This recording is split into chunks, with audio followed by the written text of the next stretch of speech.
All right, my name's Adam Collings. I'm the Director of Marketing here at AdMind Analytics, and today I'm joined by Mike Query, our founding engineer. And this is episode number 3 in our podcast series, GA4, and talking about all the things that we're seeing with clients and their needs and requests and people that are coming asking for help with GA4 in an effort to help marketing teams out there get better prepared and know how they can best handle this migration. So before we get way into all of our episodes and all that kind of stuff, we thought it'd probably be a good idea to lay a little bit of groundwork. We've been doing this service for 10 years, building these analytics programs for companies. In addition to that, we've done a lot of one-on-one interviews, a lot of market research, survey data, all that kind of stuff. And what we've found is that there's a similar theme. When you ask marketing teams, what do you want out of your marketing data?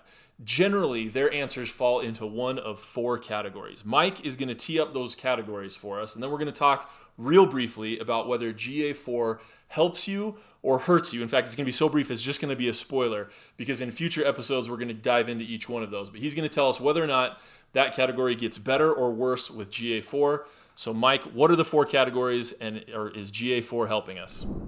So this follows the Clayton Christensen jobs to be done framework of thought here. So job number 1 is reporting progress up to stakeholders. This is like using marketing data to ask for budget, to prove that you still should have a job or that you need to get somebody else hired on the team, and to prove performance over the past and value created, as well as predict future. So that's job number 1, report progress to stakeholders. Job number 2 is monitor to just confirm that everything's on track. That's the name of the job. Confirm that everything's on track. And that's usually done with peers. And it's usually just checking to make sure that nothing is run off the rails in the last week. Usually this is shorter term, and it's peers or it's people that report to you and holding those folks accountable short term.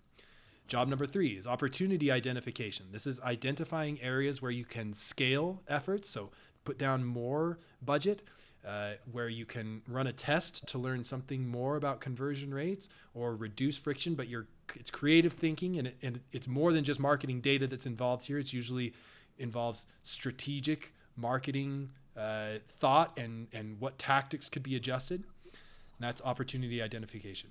Job number 4 is investigating a specific question or finding the cause of a change. So this is conversion rate is down this week versus last week, and now we have to identify why is it down, or our conversions that our revenue has gone up this month over last month. What is the primary cause of revenue going up? And so it's using marketing data to find the cause of a change. That's okay. So give us the spoiler alerts on each one of those. Are we getting it better with GA4, worse with GA4, the same with GA4?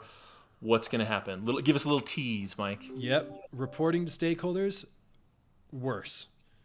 Confirming that everything is on track, maybe slightly worse. Opportunity identification, maybe slightly better. Investigate specific questions, maybe slightly better. All right. So it's a couple steps back, a half step forward, spin around, and then figure out where to go from there. So we're going to talk about each one of those in future episodes and kind of give you some guidance on what you can do about it, what sort of heads up you should have as you navigate through that. But we also want to know in the comment section down below, did we capture everything? Let us know if you think that we didn't capture something that should be an additional category so that we can respond with our strong opinions on why we're right and everyone else is wrong. Just kidding. We do want to have that conversation. So if you think we missed something, let us know.